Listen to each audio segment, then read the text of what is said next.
he tenido la oportunidad de conversar con muy buenos psicólogos, excelentes personajes, o sea, y también he tenido la oportunidad, obvio, desde mi juicio, ¿no? De tener también la oportunidad de conversar con personas que no me generaron ningún tipo de respeto profesional. Obvio, no a ellos como personas, sino a lo que hicieron conmigo como psicólogos. Ajá. Entonces, eso del olvido que somos es muy interesante porque sí, porque la inconsciencia es tan grande que nos olvidamos y no sabemos quiénes somos. O sea, es un actuar de una manera como tan reflexiva, como tan inconsciente de nuestras configuraciones Marta, ¿de que dónde terminan. eres? Yo soy guajira y tengo mucho rato estar viviendo aquí en Santa Marta. Estuve fuera del país un tiempo. Soy maestra, Ajá. solo maestra, licenciada en Maestra, ciencias ¿de sociales. qué, en qué campo enseñas? ¿Qué campo de...? En las ciencias sociales mucho tiempo en lo que fue historia, pero Ajá. terminé en filosofía. Es mi fuerte. La Sí. Tú filosofía leíste, me es el imagino, y ya área. leíste y trabajaste 100 años de soledad. No exactamente, Ajá. pero sí lo he usado mucho. ¿Leíste el fragmento que mandé sobre la enfermedad o la peste del insomnio? Sí, ¿Te sí, acuerdas de sí. ese pasaje? Es curioso ese relato porque García Márquez describe psicológicamente, desde mi punto de vista, es todo un tratado psicológico de una situación específica. Mira que no pueden dormir. Y al principio que dicen, uy, qué rico, no podemos dormir, nos rendí más el día. ¿No les pasa eso que la gente hoy en día quiere que le rinda más las cosas y duerme poco? Pero el problema es que entre menos dormían, la memoria se les disolvía, Hay un gran vacío. iban perdiendo la memoria. Y Hay un llegó un gran vacío. momento en que era tal la pérdida de memoria, Uh-huh. el olvido que somos, que era tal la pérdida de memoria que no le quedó más remedio que empezar a ponerle papelitos a las cosas. Esto es un celular, los celulares se usan así, esta es la leche se sirve de tal manera y se toma de tal otra, porque se le había olvidado, habían perdido la memoria. Es decir, estaban vigilantes, entre comillas, despiertos, eran conscientes, pero una conciencia que los iba sumergiendo en una inconsciencia cada vez mayor, la pérdida de la memoria, el olvido que somos. A esa inconsciencia y a esa pérdida de memoria yo le llamo vacío. Hay un gran vacío. Ajá. Hay un no ser, hay una esencia no descubierta, hay una, hay una incapacidad dolorosa de verse, de tenerse, de encontrarse y sobre todo de confrontar las configuraciones que se han hecho y de ser capaces de valorar si estas realmente son significativas, si realmente son sostenibles, sustentables. Y estamos en una crisis absoluta de encontrar cosas que nos llenen ese vacío. Y es por eso que ahora andamos en los podcasts y andamos en los webinars y todo lo que tú decías, porque no nos podemos quedar quietos. La pandemia nos ha enfrentado a esa a esa soledad, a ese vacío y la llenamos con muchas cosas. Hay gente que de verdad en la pandemia ha sentido la tristeza de no saber quiénes son, qué somos, qué tenemos, qué realmente es importante para nosotros y en ese tratar de llenar esos vacíos estamos usando la tecnología de una manera irrefrenada y solamente me parece que hay mucha soledad, que hay mucho sinsabor. Y el sinsabor viene de la incapacidad de querer vernos, porque cuando nos consigamos ver, tal como tú decías ahorita, no tenemos que estar bien, no necesitamos estar bien, no tiene nada de malo con estar mal. Hace parte de esa esencia, hace parte de esa humanidad. Y definitivamente no nos enseñaron a vernos con amor, no nos enseñaron a vernos desde el dolor, desde la simpleza de ese ser humano que tiene tantos matices y son matices tan maravillosos y al mismo tiempo tan caóticos y creemos que en el orden y en la belleza externa y en una cantidad de cosas que en últimas terminan no llenando ningún vacío porque solamente lo recubren y terminamos en una situación de no saber quiénes somos y de estar encontrándonos y enfrentándonos a los otros, rechazando lo que los otros de pronto están mostrando, porque no podemos aceptarlo porque no nos hemos aceptado nosotros. O sea, a mí Tú la que psicología trabajas la me encanta. filosofía, tú que trabajas la filosofía, me imagino que también has escuchado a Enrique Dussel, lo has visto, Enrique Dussel, o has leído de Entonces, Enrique Dussel. sí, Enrique Dussel hablaba del olvido del ser latinoamericano, exacto. el olvido del ser latinoamericano, haciendo referencia al olvido del ser que se hablaba en filosofía, porque decíamos que, o decían que el ser se estudió hasta Aristóteles. Después de Aristóteles, el estudio del ser pasó a un segundo plano. Empezaron a preocuparse más por otras cosas, aparecieron otras variaciones de la filosofía y se olvidó la pregunta por el ser. Y él, Exacto. un poco haciendo la metáfora, nos habla del olvido del ser latinoamericano. Nos empezamos a preocupar por un montón de cosas y se nos olvidó la pregunta por quiénes somos, qué caracteriza al ser de América Latina. Y él empieza a Esa, trabajar. ¿Cómo? esa pregunta es la que está generando hoy esa nueva ola del no colonialismo. Ajá. Ese no aceptar los supuestos que vienen de afuera tiene que ver con el encontrarnos, con el buscarnos, Claro, con el descubrirnos. pero fíjate que él en su búsqueda como Ujú. latinoamericano de esa respuesta, de ese trabajar el ser, una de las cosas que se encontró junto con Augusto Salazar Bondi y los otros filósofos que se planteaban, Leopoldo Sea y todos los que se planteaban el tema de la filosofía en América Latina, ellos planteaban como cuestión de fondo es, hey, si nosotros vamos a responder quiénes somos, ¿cómo lo vamos a hacer? ¿Lo vamos a hacer con los modelos europeos?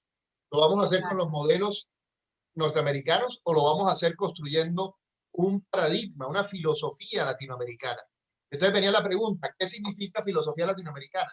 ¿Es filosofía hecha por americanos?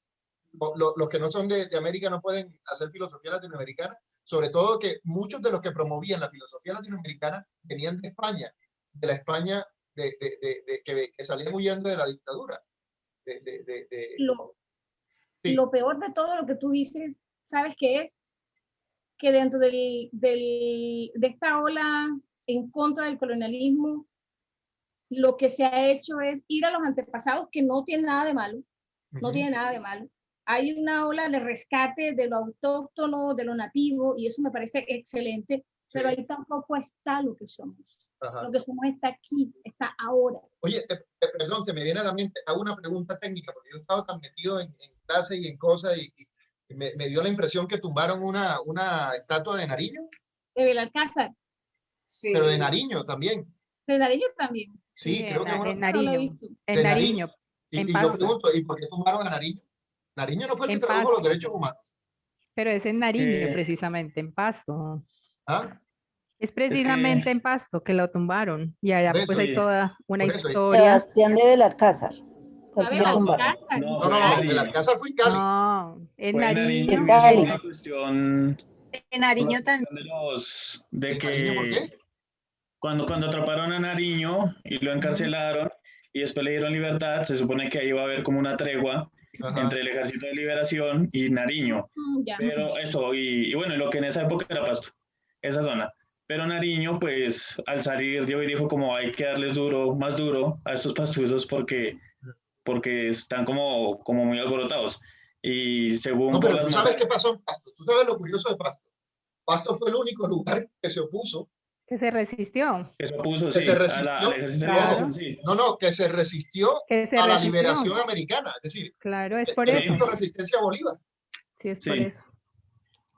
sí, por eso, y por eso los castigaron. Pero entonces, dado que fue muy violenta El castigo. la situación, pues los de Nariño en este momento bajan, o sea, es que digamos que ese es un problema que hay ahorita, ¿no?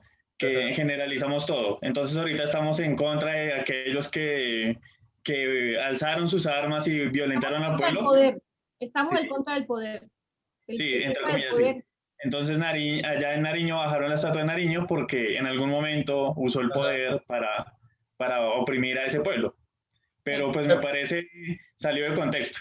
claro, pero entonces viene también la parte, el papel del psicólogo, vuelvo y digo, el papel del psicólogo en medio de esta coyuntura, porque voy a decirlo como se puede decir en lenguaje popular, no lo voy a decir técnicamente, científicamente, sino como dice la gente. Oye, la gente está loca. Y bueno, si la gente está loca, ¿quiénes atienden a los locos? ¿No se supone que somos los psicólogos? Yo no Porque digo que la deberíamos gente ser está más loca. claros. Yo no ¿Ah? digo que la gente está loca. No, no, no, Solo eso dice la debería gente. Eso dice la gente. Es decir, la gente está haciendo locuras. Supongamos que yo digo, está mal hecho que tú me la estatua, te vienen 5 y me atacan a mí. Y si yo digo, no, bien hecho que tú me las estatuas y ojalá tumbes más, vienen otros y te atacan, pero el ataque es haciendo bullying en términos académicos.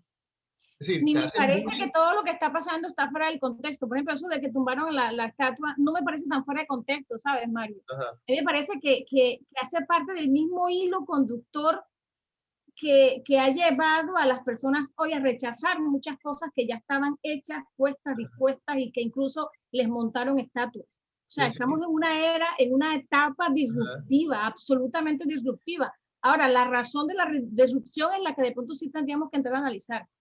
¿Cuáles son esas situaciones coadyuvantes que están estableciendo ahora que la gente, sobre todo la juventud, está rechazando todo lo que está hecho, puesto y dispuesto? Por eso no lo veo tan fuera de lugar. Me parece consustancial con el movimiento interno que se está dando en esta juventud sobre todo. Yo hago la Pero es pregunta. que, pero es que Perdón, hago una nosotros, pregunta. ¿Será que por eso es tan fácil crear grupos de WhatsApp, grupos de Instagram, tener redes sociales, pero es tan difícil crear comunidad? Es decir, es muy fácil armar un grupo de WhatsApp. Los estudiantes del colegio La Salle, donde yo estudié, tenemos un grupo de WhatsApp. Eh, es decir, tú armas grupo por todo, pero comunidad, esto que estamos tratando de hacer nosotros acá, encontrarnos unos total desconocidos, porque ninguno de nosotros nos conocemos. Yo sigo diciendo, Mauricio, perdona que te interrumpa, sigo diciendo que sí hay comunidad. Lo que pasa es que es diferente. El contexto es distinto. Decir que no es comunidad es entrar a ser, digo yo, de manera muy personal y muy respetuosa también, que no estamos respetando la nueva generación y no estamos respetando la manera muy particular de esta nueva generación de vivir. Bueno, pero porque yo sí creo que haya comunidad. Yo simplemente pregunto. No, sí, yo respondo aquí también así. Sí, no, pregunto por qué. No. Porque es que en mi concepto, en mi cabeza, cuando yo hablo de comunidad estoy hablando de que hay algo en común. ¿Sí? Y que eso que tienen en común es lo que genera la unidad. Pero la pregunta mía es, ¿unidos para qué? ¿Para qué se unen? No sé, pregunto. Astrid. O no sé si alguien más. Por ahí había una manito, yo también no encontré mi mano. Yo bajé la mía. Yo no encontré la mía, para que me apunten ahí. Bueno, Tamara, habla, empieza. Pero no, alguien más había pedido primero la palabra. Yo la tenía levantadita. Sí, era esto, qué pena. No, sí, para respetar. La de la mano. Bueno, para respetar. ¿Es Tamara o Tamara? Tamara, ¿cómo quedé ahí? Sí, Tamara. Bueno, un gusto estar aquí con ustedes. Rosa. Tamara Rosa, sí, yo soy Tamara psicóloga, Rosa. estoy en el Valle, estoy en Palmira. Y bueno, algún día pude entrar a uno de los espacios, pero no he podido entrar por horario realmente, pero me llama mucho la atención. Estoy también en el colegio como representante del campo clínico en el Valle. Y bueno, quise también hoy sumarme un poco, ¿cierto? Por la invitación que hacías, Mauricio, o lo que también nos escribes, ¿cierto? Sobre esto de si somos actores principales, actores de reparto, ¿qué somos? Sí, ¿qué somos? Unas ciencias sociales totalmente con una asepsia total, ¿cierto? Que no nos queremos juntar de comunidad, que no queremos tomar postura o que no conocemos las realidades, así como dice la compañera Marta, por ejemplo, el hecho de que tumbaran la estatua de Nariño en Pasto tiene toda una historia, ¿sí? Y escuchaba casualmente el domingo a Daniel Samper diciendo algo muy interesante y decía, la gente tiene derecho a querer tener sus estatuas, ¿cuáles son las que quiere tener? ¿Cierto? Porque es un símbolo. Entonces, hay que poder querernos juntar, reconocer la realidad nacional, puede ser algo doloroso en este momento, ¿no? Acá en el Valle estamos viviendo una situación muy dolorosa con lo que está pasando, ¿sí? Con los jóvenes y uno se pregunta, ¿dónde están las ciencias sociales? ¿Dónde están los psicólogos? ¿Dónde están los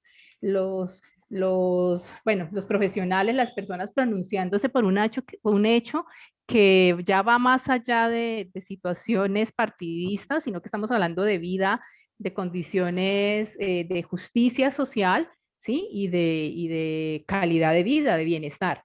¿sí? Entonces yo quisiera ahí como traer, y cuando tú nos mandabas también ese relato, escuchaba algo que he estado todos estos días escuchando de mis estudiantes. Yo trabajo acá en una universidad y mis estudiantes me han estado diciendo, no he podido dormir, profesora, no he podido dormir porque estoy pensando en mi compañero que se fue a marchar, estoy pensando en mi compañero que de pronto se metió a ese cañaduzal y no ha salido, ¿sí? O a ese que se lo ha llevado una fuerza de estas armadas y no sabemos dónde está. Y como hay muchas realidades, ¿cierto? Entonces la gente cree en una realidad, que es la que nos muestran algunos medios, y eso no se muestra, ¿cierto? O sea, que casi violan a chicas, que las han tocado, las han manoseado, les han hecho, eso no se nombra, ¿sí? O no se nombra a los heridos que sí hay de bala. Entonces creo que hay una situación también de no querer ver, ¿cierto? De no querernos dar cuenta de lo que está sucediendo y querernos ir por la tangente, ¿cierto? Planteando pues que estos son temas partidistas, ideológicos, subjetivos, cuando estamos hablando de la vida, ¿no? Entonces, digamos que a mí me convoca hoy aquí estar y pensaría que qué rico que aquí, desde pensándonos en el campo, desde la epistemología, desde la base, diría yo, desde lo más estructurante, que no podemos perder esa esencia y que la psicología y las ciencias sociales no podemos, diría yo, seguir apuntando a ese olvido, ¿no? Claro. A esa pérdida de memoria. Entonces, allí pues quisiera como traerles ese elemento y decirle que yo no entendía lo de Nariño, pero lo entendí y lo Ajá. respeto, ¿no? Sí, claro. Pero ¿quién no quiere ver lo que está pasando? Lo de las violaciones y todo eso, ¿quién no lo quiere Ah, ver? no, mira que a nivel de, por ejemplo, en colegas que tengo en otros departamentos me dicen que no se percatan de qué está sucediendo, que por acá no está pasando nada, sino solamente en Cali, y resulta que está pasando en muchas partes de Colombia, ¿sí? A nivel internacional no se están mostrando todo en la magnitud que está, ¿no? Entonces, de alguna manera, digámoslo así, estamos viviendo una situación compleja donde en algunos lugares se está diciendo que podríamos estar sin gobierno realmente. La democracia está sitiada hace mucho rato, pero está sitiada. Y ahí yo no sé qué está diciendo la psicología, ¿no? No sé si Y es la la cuestión psicología. es una cosa es un pronunciamiento aislado, Mauricio Sí, Pareja diciendo eso o Támara contando eso, sí, y otra cosa es un pronunciamiento de una institución seria que diga, sí, oiga, está pasando esto. Y no lo estamos claro, diciendo para mortificar, sino para que se den cuenta que sí está sucediendo y hay que hacer algo. ¿Sí? claro, claro. Claro, Marta porque tiene miren, razón. les digo una cosa pequeña y termino con eso. Vale, vale. Yo estoy escuchando adolescentes, pues yo tengo un mejor nivel de vida que mucha gente y escucho adolescentes de un buen nivel socioeconómico y también están sintiendo los estragos, o sea, no es solamente la gente que está en la calle, o sea, ya la afectación es para toda una sociedad, ¿no? Entonces, digamos que ahí viene lo que tú estás diciendo, Mauricio, no es solo un tema de afecta a unos vándalos, como los quieren llamar, sino que nos afecta a toda una sociedad y allí hay un gremio que tendría que poderse pronunciar. Y Digo hay yo, una, no sé si claro, y hay estoy una situación equivocada. seria que mencionaban también por ahí, y es un problema de falta de sintonía con el Ujú, país, es decir, sí, de empatía con lo que está sucediendo. Es como, esta es mi visión, yo creo que hay que hacer esto y no consulto, no socializo. Y bueno, retomo también lo que decías tú ahorita del tema de las ciencias sociales, hasta qué punto las ciencias sociales están actuando en la sociedad, hasta qué punto, es como antes se hablaba también de la deshumanización de las humanidades, es decir, ujú, algo así como la desocialización de las sociales, unas sociales que no impactan en la sociedad, hasta qué punto son ciencias sociales, ¿qué estamos haciendo? Eh, no sé si quieres agregar o le damos la palabra a Marta que tiene la mano levantada, ahí la veo con la mano levantada también, Marta. Sí. Eh, a razón de lo que tú dices, Tamara, traigo a colación algo que pasó esta mañana en mi escuela.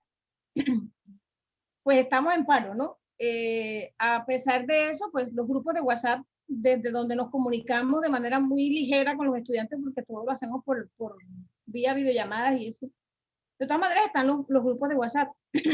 Esta mañana, la obligación de nosotros como director de grupo es cerrar el grupo cuando no estamos en clase, porque los chicos se quedan hablando, diciendo tonterías a veces, en fin. Pero esta mañana, uno de los grupos empezó muy tocado con la situación de Cali, empezó a comentar y a decir, hay muchos jóvenes estudiantes que son de Venezuela y comenzaron a hacer una disertación muy interesante, comparativa entre los procesos que se vivieron en Venezuela y que los chicos que hoy están aquí vivieron en Venezuela 7, 8, 10 años atrás. Y fue muy interesante ver lo que estaba pasando y comentaban, hablaban. En esos grupos de WhatsApp está prohibido memes, está prohibido videos, en fin, que no sean directamente de la clase con el respectivo profesor.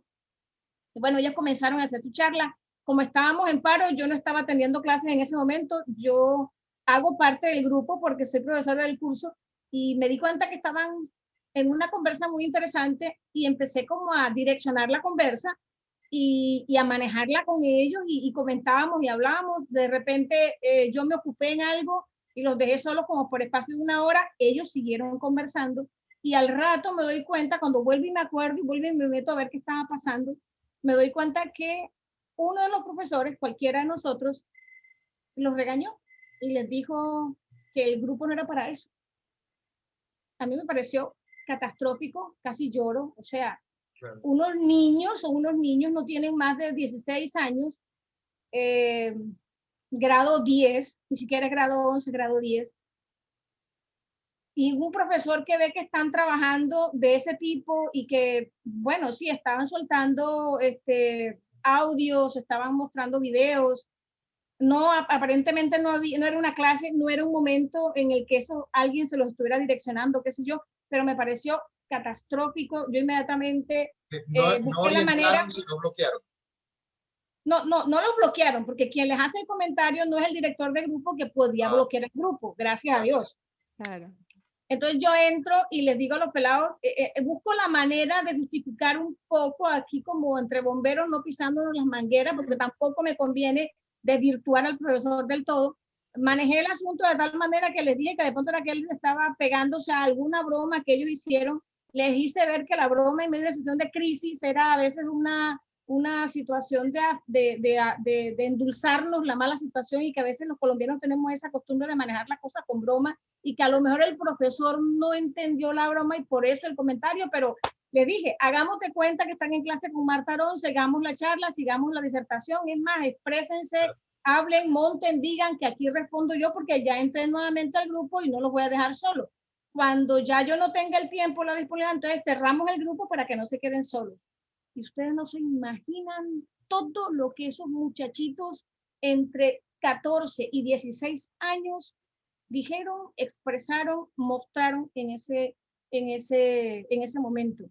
Cuando tú hablas del olvido que somos, del olvido en el que nos convertimos, inmediatamente traigo a colación esa situación porque en ese momento, y no estoy hablando mal de un profesor, estoy hablando del colombiano, del común, estoy hablando del adulto colombiano, sí, que con mucha frecuencia se olvida de lo que es, se olvida este adulto que somos hoy nosotros. Hemos sido muy pésimos ejemplos. Hemos naturalizado el olvido, hemos naturalizado la inconsciencia, hemos aprendido a vivir en medio de un dolor y en medio de una crisis que no nos llega, Marta, pero que nos está socavando. Marta, y estos jóvenes de ahora no solo tienen que lidiar con la pandemia, sino que ahora tienen que lidiar también con esta situación de crisis, de violencia, y con unos papás que de pronto no están en su mejor estado mental para acompañarlos. ¿Sí me explico? Entonces, ¿qué papel jugamos los psicólogos en medio de esta crisis generalizada, en donde tenemos por un lado COVID, donde la gente se muere, tenemos unas protestas en donde la gente se muere, en una situación económica difícil, en donde las oportunidades se están restringiendo, ¿sí? ¿Qué papel vamos a jugar nosotros ahí? Vamos a darle la palabra. Esta mañana yo hice de profesora de sociales, profesora de economía política, hice de psicóloga un poco.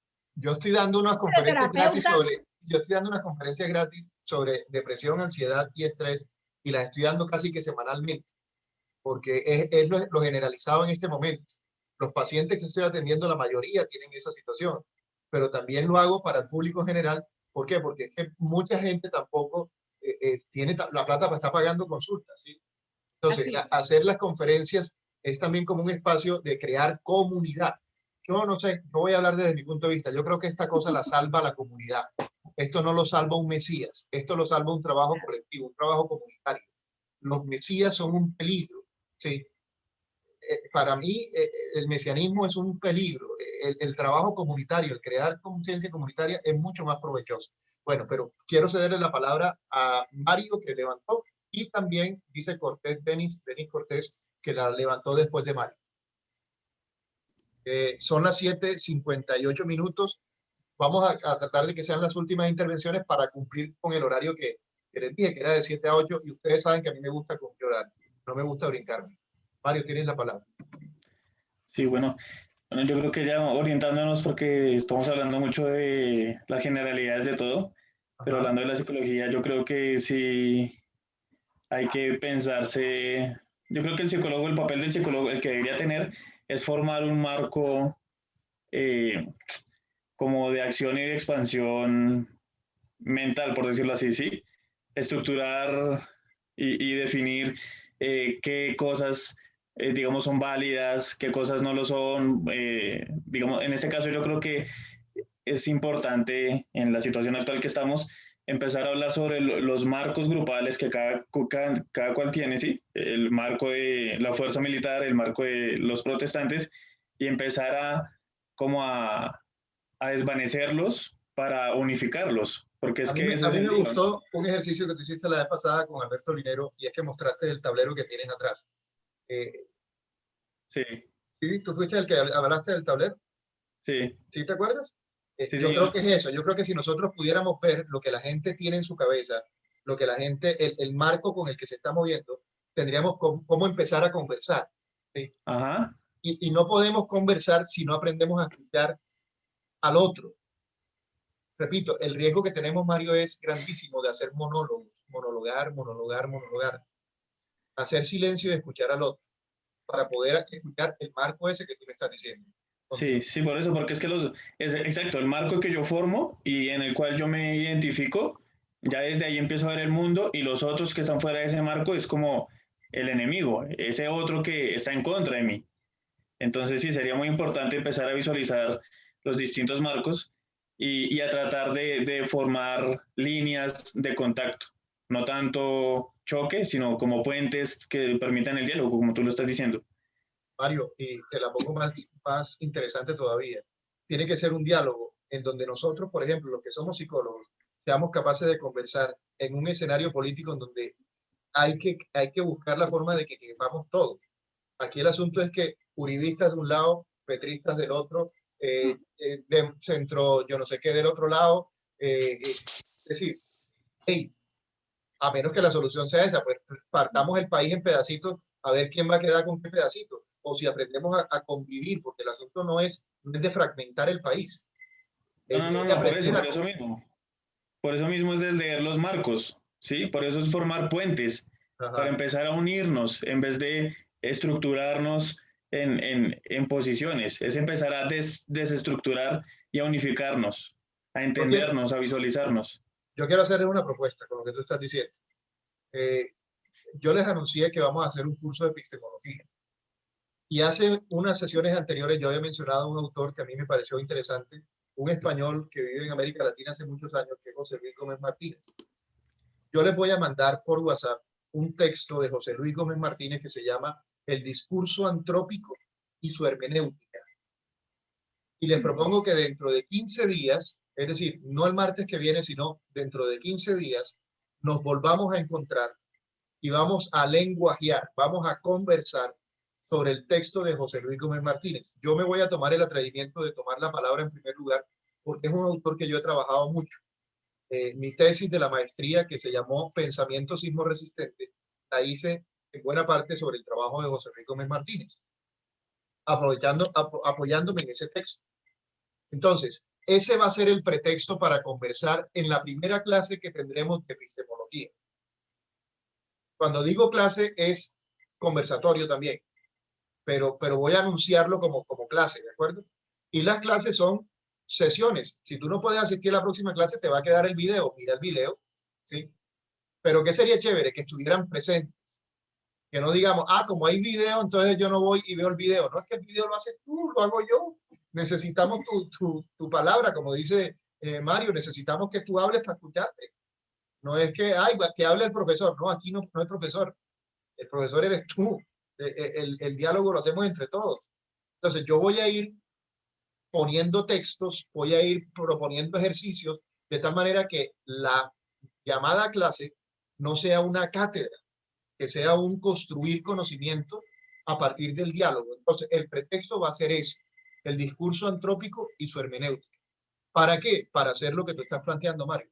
Vamos a delimitar nuestro marco y vamos a empezar a ver cómo podemos construir puentes y hasta dónde se puede eso. Porque hay momentos en que tú no puedes construir más puentes. Hay momentos en que tienes que reconocer que tú vas a estar en tu lado, yo voy a estar en el mío. Y como decía Marta ahorita, eso tampoco es malo. ¿Quién dijo? No tenemos que estar todos viviendo en la misma casa. Yo vivo en Barranquilla, en mi casa, y tú vives, ¿dónde es que vives tú, Mario? Perdón. En Bogotá. Y Mario vive en Bogotá. Ya tú, ya acá yo, eso no tiene nada de malo. ¿Sí? Pero fíjate que estamos teniendo un puente a través de este medio de comunicación.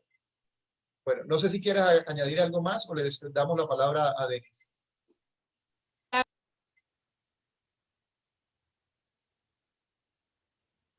Ay, no se escucha. Mario, ¿qué le pasó a Mario? Se le fue el Se internet. está cortando. A mí se me está O cortando. a ti también se No, te es a estaba ti. cortando. A mí. Sí, ya Ah, retomaste. bueno, vale, listo. Sí, Sí. estabas entrecortado. No escuchaba. Qué pena, disculpe. Mi internet está a veces como flojongo. Denise Malo por no ha todas partes. hablado. Denise. No ha hablado. Hola, Denise. Hola, bueno, buenas noches. ¿Dónde estás? Gracias, pues, por... Estoy en Villavicencio, Meta. Villavicencio. Qué rico. Sí, bueno, pues digamos que pues, agradezco el espacio, comparto, pues, muchas de sus ideas y quiero, pues, como ver un poco. Yo estoy acá en Villavicencio y vivo aquí hace ya 10 años. Pero yo soy de Bogotá. Sin embargo, digamos que lo que nosotros, pues digo nosotros porque pues con mi esposo conversamos mucho todas estas cosas, hemos visto en la región, primero es ese tema que a veces no ve uno desde Bogotá, y es el tema como de los efectos del conflicto armado en las poblaciones, ¿no? Entonces, a veces eso que decías del olvido que seremos, a veces esos olvidos también son como un poco también como por esos miedos, ¿no? Porque en el marco como el tema del conflicto también se han generado y se han sembrado dentro como de la subjetividad de las personas muchos temores, ¿no?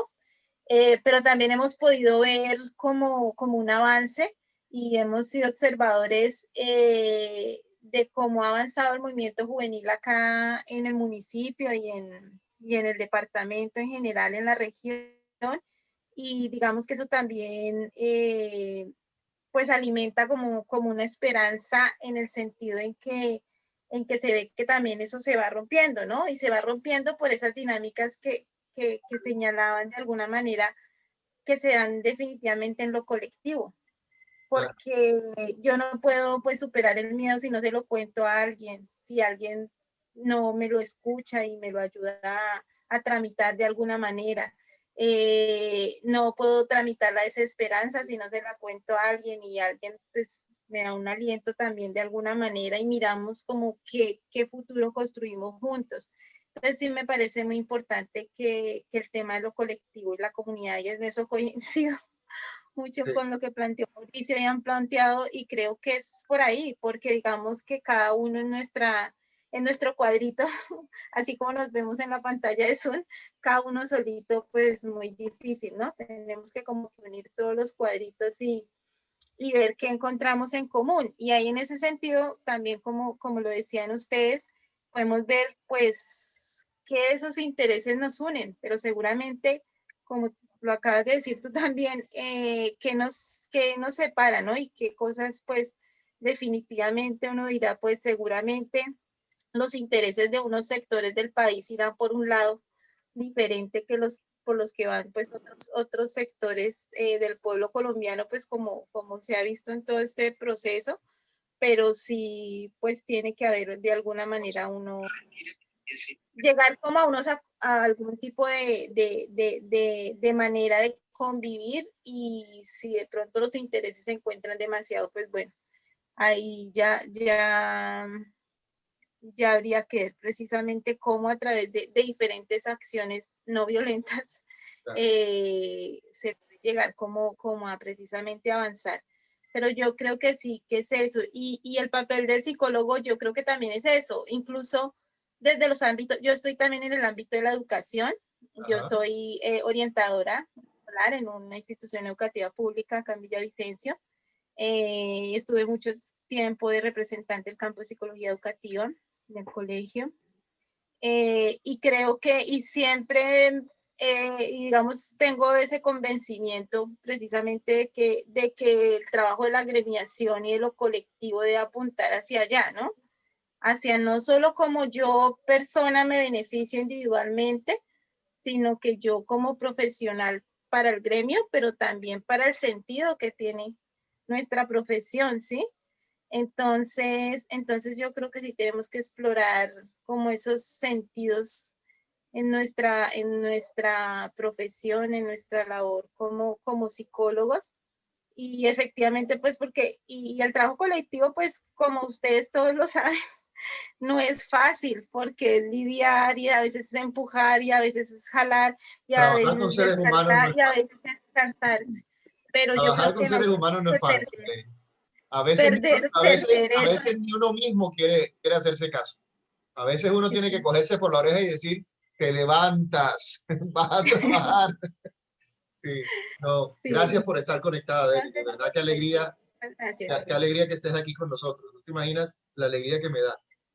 Y me encanta que puedas estar aquí, y ojalá nos sigas acompañando, que podamos mantenernos unidos. Vean, Gracias. la comunidad nos salva. Hay tantas canciones bonitas que hablan de la soledad. No sé si han oído Yolanda, que dice, mi soledad se siente acompañada, y la otra de Arjona, acompáñame a estar solo, y yo no sé qué más. Y yo creo que el problema que tiene buena parte de la población es que está rodeada de mucha gente en una soledad infinita, ¿sí? Y con la sensación de que esto no tiene solución. Y yo les digo, sí hay solución, sí hay solución. En la medida en que seamos capaces de vencer nuestro egoísmo y tocar la puerta del otro y sentarse con el otro a conversar. Los invito a que el otro martes lean, y nos vemos dentro de 15 días, dialogamos, cuéntenle a otros la experiencia, animen a que otros también se integren, y recuerden, esto es una pequeña comunidad, aquí no estamos buscando multitud. Las multitudes aparecerán cuando tengamos los eventos multitudinarios, y se los aseguro que van a llegar, pero en las pequeñas comunidades son más efectivas porque son las que crean fraternidad. Voy a terminar con el texto que les mandé por el WhatsApp. Creo que ya todos les di la palabra, ¿verdad? Denis era la última. Voy a terminar leyendo el texto que les envié, que dio origen a esta conversación que hemos tenido hoy. El texto está en el WhatsApp de epistemología, y es un escrito del padre Rafael García Herreros, que decía lo siguiente: cuando vemos las inquietudes, signos actuales a todo lo largo del mundo, y cuando las sentimos muy cerca, nos damos cuenta que es el olvido de que somos hermanos, de que somos responsables de los demás. Este olvido de nuestra fraternidad es lo que está a la base y al origen de todo el desastre que se avecina. Se nos olvidó que somos hermanos. García Herreros murió hace años. Él no estaba hablando de lo que está pasando hoy en Cali, de lo que está pasando en Bucaramanga, de lo que está pasando en Medellín. Está hablando de una época bastante difícil. ¿Se acuerdan? Pablo Escobar. Estábamos hablando de que a él lo metieron en un carro, en el baúl de un carro, para poder encontrarse con Pablo Escobar en un momento en que este señor ponía bombas en todos lados. Y ese viejito chuchumeco no le daba miedo a su edad de ir a donde tenía que ir para escuchar al otro. Así sea el criminal más terrible, él iba a escucharlo. Yo creo que nosotros tenemos que entender que crear comunidad sin capacidad de escucha es imposible. Escuchar al otro así diga la barbaridad más grande, pero escucharlo como aquel que es mi hermano y merece ser respetado antes de ser juzgado, antes de ser condenado. Gracias nuevamente por su presencia. Me encantó haberlos escuchado. Espero que se animen a leer el texto. Es un poquito largo, yo sé que es largo, pero vale la pena que le echen un vistazo. Y no se preocupen que cuando nos encontremos dentro de 15 días, yo voy a tomar la palabra para desmenuzarse. Me comprometo a desmenuzarlo. Pero sobre ese texto vamos a estar hablando 1 o 2 sesiones, porque es importante entenderlo para poder construir comunidad. Entender lo que significa el discurso antrópico, el discurso específicamente humano, esencialmente humano. Bueno, muchas gracias. Un placer. Gracias por invitarnos. Gracias, Mauricio. Sí, Marta. Una- Bueno, Gracias. me Una pregunta, encantó. Mauricio. Me encantó escuchar los sonidos del silencio de los que no hablaron, porque sé que estaban escuchando. Sé que estaban escuchando. Muchas gracias. Señor, muchas gracias. Cuídense del COVID. Chao, que descansen. Gracias, muy rico el Chao. espacio. Sí, escuchando atentamente. Muchas gracias por este espacio. Un Eso abrazo y sí. feliz noche. Olga, claro. Hola. ¡Qué alegría! No, Olga, tú Hola. tienes que hablar más. Te esperamos la próxima. Ay, sí, No, sí, sí. qué emoción me da verte. Ay, gracias. Igualmente, un Saludos al abrazo. primo. Con gusto. Chao. Chao. Hasta luego. Hasta luego.